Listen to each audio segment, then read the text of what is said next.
ವೆನೆಜುವೆಲಾ ಅಧ್ಯಕ್ಷನನ್ನ ಸೆರೆ ಹಿಡಿದ America, Nicolas Maduro ಸೆರೆ ಹಿಡಿದಿದ್ದೇವೆ. ಈ ಬಗ್ಗೆ ಅಮೆರಿಕ ಅಧ್ಯಕ್ಷ ಡೊನಾಲ್ಡ್ ಟ್ರಂಪ್ ಘೋಷಣೆಯನ್ನ ಮಾಡಿರುವುದು.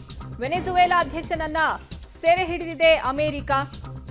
ಅಲ್ಲಿನ ಅಧ್ಯಕ್ಷ ನಿಕೋಲಸ್ ಮಡುರೋ ಸೆರೆ ಹಿಡಿದಿದ್ದೀವಿ ಅಂತ ಅಮೆರಿಕದ ಅಧ್ಯಕ್ಷ ಡೊನಾಲ್ಡ್ ಟ್ರಂಪ್ ಘೋಷಣೆಯನ್ನ ಮಾಡಿರುವುದು. ಮಡುರೋ ವೆನೆಜುಲಾದ ಸರ್ವಾಧಿಕಾರಿಯಾಗಿದ್ದ.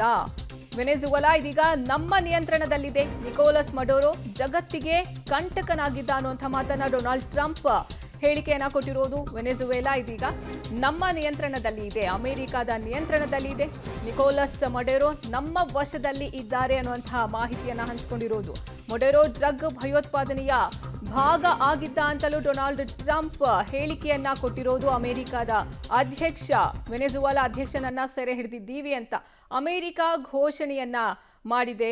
ವೆನೆಜುವೆಲಾ ಅಧ್ಯಕ್ಷನನ್ನ ಸೆರೆ ಹಿಡಿದಿದೆ ಅಮೆರಿಕ. ನಿಕೋಲಸ್ ಮಡುರೋ ಸೆರೆ ಹಿಡಿದಿದ್ದೀವಿ. ಮಡುರೋ ವೆನೆಜುವೆಲಾದ ಸರ್ವಾಧಿಕಾರಿಯಾಗಿದ್ದ.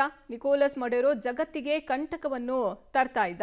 ಇದೀಗ ವೆನೆಜುವೆಲಾ ನಮ್ಮ ನಿಯಂತ್ರಣದಲ್ಲಿ ಇದೆ. ನಿಕೋಲಸ್ ಮಡುರೋ ನಮ್ಮ ವಶದಲ್ಲಿ ಇರೋದು. ಈಗ ಮಡುರೋ ಡ್ರಗ್ಸ್ ಭಯೋತ್ಪಾದನೆಯ ಭಾಗ ಆಗಿದ್ದ ಅಂತ ಹೇಳಿ ಅಮೆರಿಕ ಅಧ್ಯಕ್ಷ ಡೊನಾಲ್ಡ್ ಟ್ರಂಪ್ ಹೇಳಿಕೆಯನ್ನ ಕೊಟ್ಟಿರೋದು. ಸದ್ಯ ವೆನೆಜುವೆಲಾ ಕಡೆಗೆ ಇವರೆಲ್ಲ ದೌಡಾಯಿಸುವಂತಹ ಸಾಧ್ಯತೆ ಸಹ ದಟ್ಟವಾಗಿದೆ. ಅಮೆರಿಕ ಅಧ್ಯಕ್ಷ ಸೇರಿದಂತೆ ಅಲ್ಲಿನ ಅಧಿಕಾರಿಗಳು ವೆನೆಜುವೆಲಾಗೆ ಹೋಗುವಂತಹ ಸಾಧ್ಯತೆ ಸಹ ತಳ್ಳಿ ಹಾಕುವಂತಿಲ್ಲ. ಸದ್ಯಕ್ಕೆ ವೆನೆಜುವೆಲಾ ಅಧ್ಯಕ್ಷನನ್ನ ಸೆರೆ ಹಿಡಿದಿದೆ ಅಮೆರಿಕ.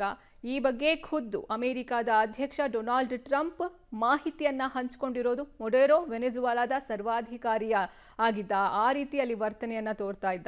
ನಿಕೋಲಸ್ ಮಡುರೋ ಜಗತ್ತಿಗೆ ಕಂಟಕ ತರುವಂತಹ ವ್ಯಕ್ತಿತ್ವ ಆತನದ್ದು. ವೆನೆಜುವೆಲಾ ಇದೀಗ ನಮ್ಮ ನಿಯಂತ್ರಣದಲ್ಲಿದೆ, ವೆನೆಜುವೆಲಾವನ್ನ ನಾವು ವಶಕ್ಕೆ ಪಡ್ಕೊಂಡಿದ್ದೀವಿ ಅಂತ ಅಮೆರಿಕ ಅಧ್ಯಕ್ಷ ಡೊನಾಲ್ಡ್ ಟ್ರಂಪ್ ಘೋಷಣೆಯನ್ನ ಮಾಡಿರೋದು. ನಿಕೋಲಸ್ ಮಡುರೋ ಸದ್ಯಕ್ಕೆ ನಮ್ಮ ವಶದಲ್ಲಿರೋದು, ಈಗ ನಾವು ವಶಕ್ಕೆ ಪಡ್ಕೊಂಡಿದ್ದೀವಿ. ಮಡುರೋ ಡ್ರಗ್ ಭಯೋತ್ಪಾದನೆಯ ಭಾಗ ಆಗಿದ್ದ ಅಂತಲೂ ಅಮೆರಿಕ ಅಧ್ಯಕ್ಷ ಡೊನಾಲ್ಡ್ ಟ್ರಂಪ್ ಮಾಹಿತಿಯನ್ನ ಹಂಚಿಕೊಂಡಿರೋದು.